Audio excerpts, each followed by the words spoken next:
Bismillahirrahmanirrahim. Assalamualaikum warahmatullahi wabarakatuh. Saya Filah Nur Fazriah, kelas PAI 1D akan menyampaikan tentang materi prinsip pendidikan Islam.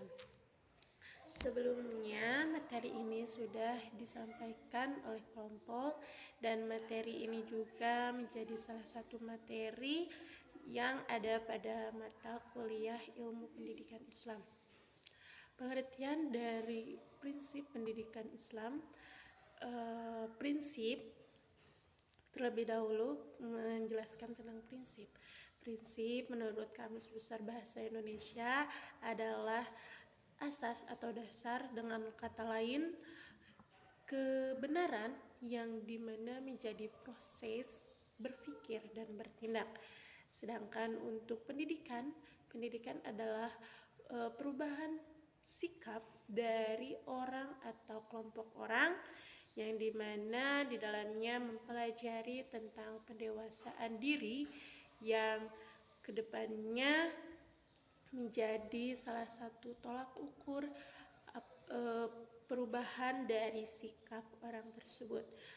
Dan sedangkan untuk pengertian pendidikan Islam itu sendiri adalah suatu bimbingan atau pembelajaran dari orang dewasa yang dimana di dalamnya masih terdapat asas-asas atau dasar-dasar keagamaan yang dimana menjadi sebuah tolak ukur untuk seseorang itu memahami agama dan menjadikan hasil yang baik atau nantinya akan menjadi kebahagiaan di dunia maupun di akhirat. Setelah kita tahu pengertian dari prinsip pendidikan dan pendidikan Islam, tentu kita akan langsung tahu apa pengertian dari prinsip pendidikan Islam itu sendiri. Prinsip pendidikan Islam adalah asas atau dasar perubahan sikap seseorang atau sekelompok orang untuk pendewasaan diri yang masih ada pada tatanan keagamaan atau pendidikan-pendidikan agama yang kelak akan menjadi kebahagiaan kita di dunia dan di akhirat. Sedangkan ada pengertian yang lain, yaitu dari Utsman Abu Bakar. Beliau berpendapat bahwa prinsip pendidikan Islam adalah dasar pendidikan atau keyakinan yang dimana di dalamnya ada sebuah keyakinan untuk melakukan aktivitas sesuai dengan pendidikan Islam. Setelah kita tahu pengertian dari prinsip pendidikan Islam, kita juga harus tahu prinsip-prinsip yang ada atau yang berkaitan dengan pendidikan Islam. Pertama, tentu saja harus ada tujuan. Yang kedua, harus ada kurikulum. Yang ketiga, harus ada metode. Yang keempat, tentu pasti harus ada pendidik. Dan yang kelima yaitu anak didik. Yang keenam, interaksi antara murid dan guru. Yang ketujuh itu adalah lingkungan pendidikan. Dan yang terakhir yaitu evaluasi. Tujuan adalah salah satu hal yang harus dipikirkan oleh pendidik, yang dimana akankah pendidikan ini akan menjadi satu hal yang baik ke depannya ataukah malah sebaliknya.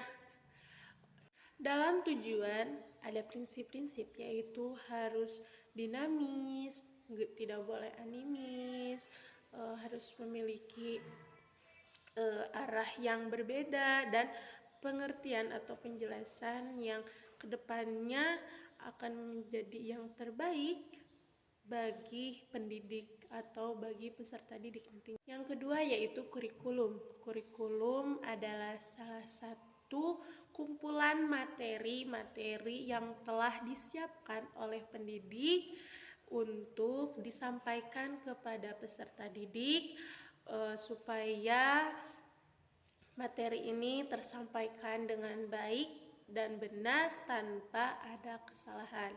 Yang ketiga yakni metode.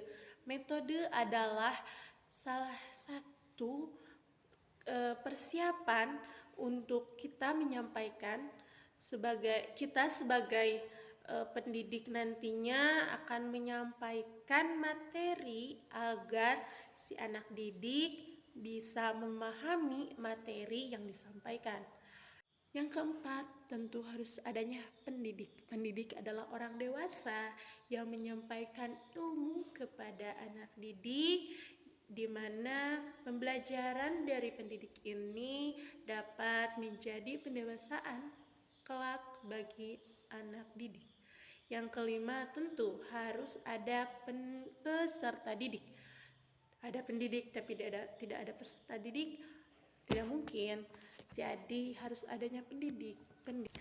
Yang keempat yakni pendidik. Pendidik adalah orang dewasa yang menyampaikan ilmunya kepada peserta didik untuk pendewasaannya kelak.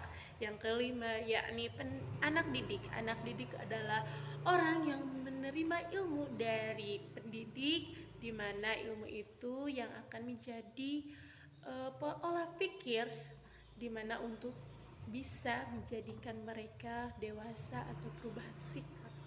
Yang keenam yakni interaksi antara murid dan guru.